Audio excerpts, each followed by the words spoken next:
pedicle screw. The indication is such as orthodontobia, face fracture of type 2, and something like that, adduction instability by rheumatoid arthritis, like that. So first we developed the wiring system developed for contact fixation, but recently some other screw fixation developed, such as C1, C2 transfer fixation. More modern is C1 lateral screw and C2 pedicle screw. And for that, the exposure is very important. This is a C1, this is a C2. Yeah? You can approach from the middle posteriorly. You can touch, you can approach to the C2 spinous process here. You can easily touch C2 the spinous process. But C1 posterior arch is much deeper than C2 lateral screw. So you can touch the occipital bone here. And here, after gradually exposed to the deeper and deeper. But you must be careful to the vertebral venous plexus. Between the C1 and C2, there's much breathing, the venous plexus. Very easy to rupture during the exposure. So I usually use a bobby, but the power of the bobby must be down to down, gradually decrease near the vertebral venous plexus. So anyway, you can touch. Yeah, this is the upper margin of C2 lamina. Upper margin of C2 lamina here. Like this. This is the C1 posterior arch here. So C2 pedicle screw is not so difficult because between the C1 posterior arch and the C2 lamina, you can easily approach to the pedicle of the C2 during the surgery. Yeah? This is the upper margin of C2 lamina. You can approach from here to the medial wall of the pedicle of C2 here. So you can touch here. So C2 pedicle screw insertion point is here, like this. Yeah, this is a C2 pedicle. So just below the here is this is C1 C2 lamina here. Can you see that? Yeah. Okay, so you can expose pedicle here. So you can insert a screw from here. Oh, maybe this side is better. Yeah, you can protect dural sac from here, and you can touch the C2 pedicle directly here. So insertion point must be here. Before screw insertion, it's better to make a hole here. So C2 pedicle screw must be inserted a little bit medially to the anteriorly. Usually 15 to 20 degree medially to the sagittal plane. This is a C2 pedicle screw. Unfortunately, we don't have a screw today. So, okay. Left screw. Yeah, screw here. Yeah. Oh, okay. Yeah. So, It's all. oh, I hold it for you. maybe it's better to make a hole. I hold you for you. Hold into Okay, okay.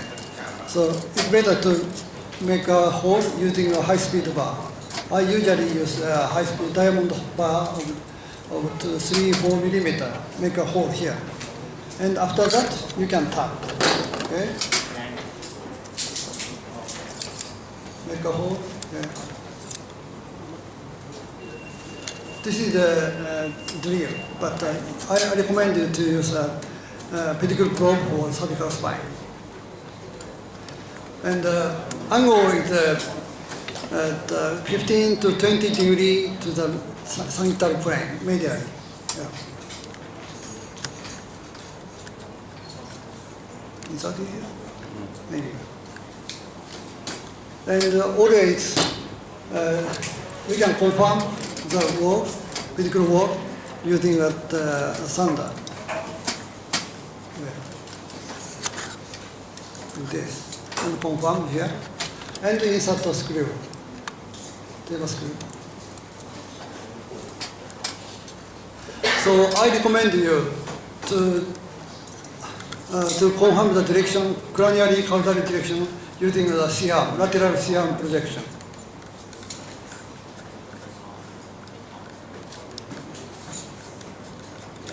Yeah. So C2 pedicle screw is not so difficult.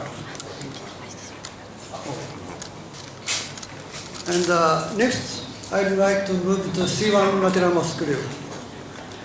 And, regarding the terminology, C1 does not have a pedicle.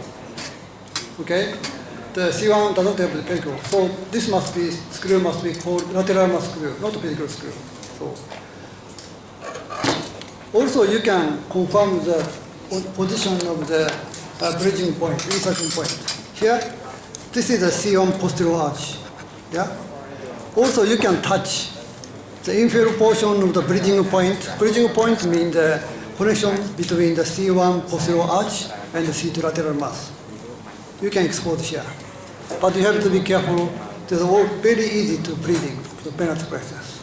But you can protect venous plexus using this type of such as the pin-fused retractor.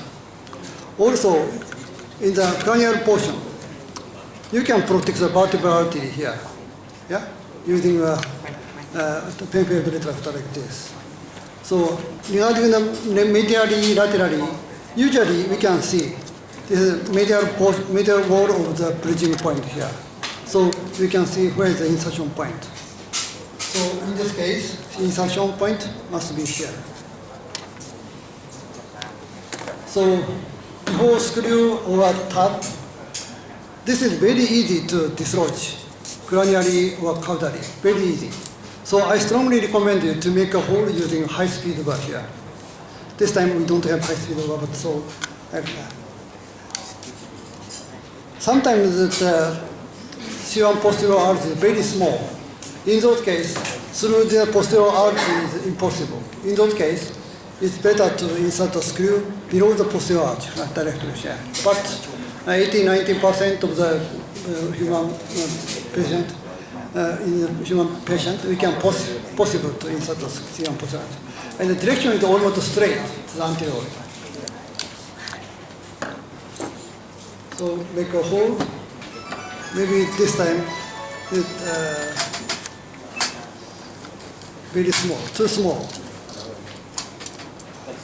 Yeah. Okay, but this the bone is very small. You can make a gutter from here, like this. So you can insert a screw along this gutter until the lateral mass. Okay. So in this case, I will insert a screw like this. Direction is almost straight to the anterior. It's also good to confirm using a C-arm.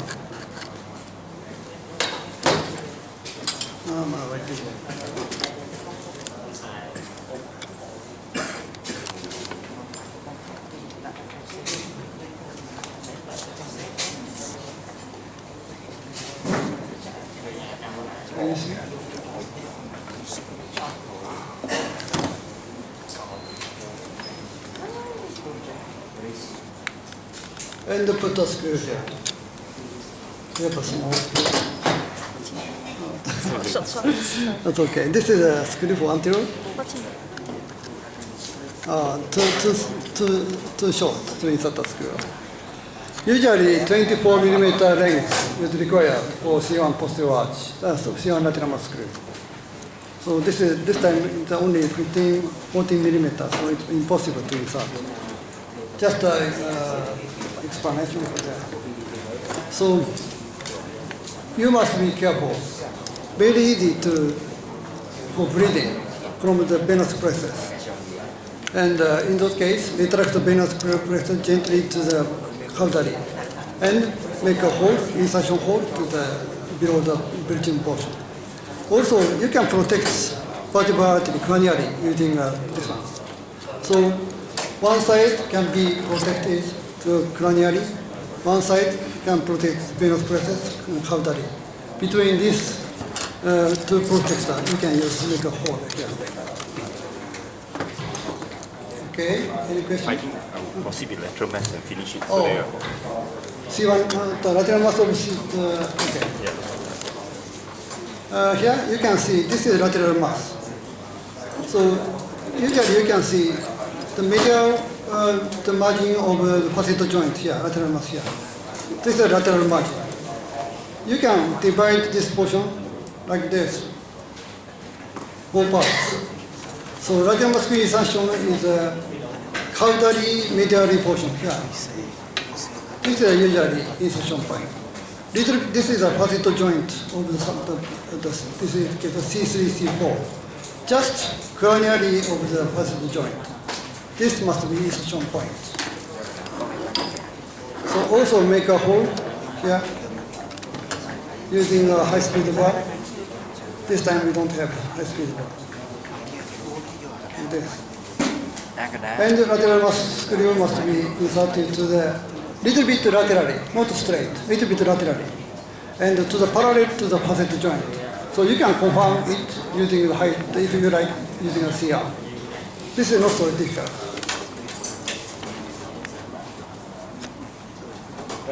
So make a hole like this, and put the screw. If you like, you can put the screw bicortical, but the too long screw is risky to the nerve root.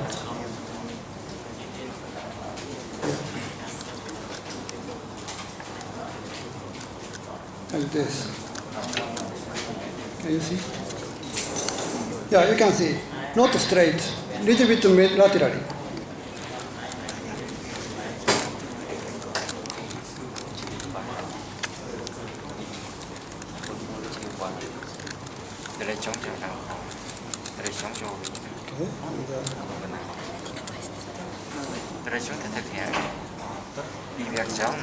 Like this. And you can see this is almost parallel to the facet joint. This is a facet joint here. So screw must be parallel to the facet joint. Okay, like this. And more advanced person can use the pedicle screw. Pedicle screw insertion is a little bit difficult. Here you can see this is the facet joint of the C45. This is the facet surface here. This is the inferior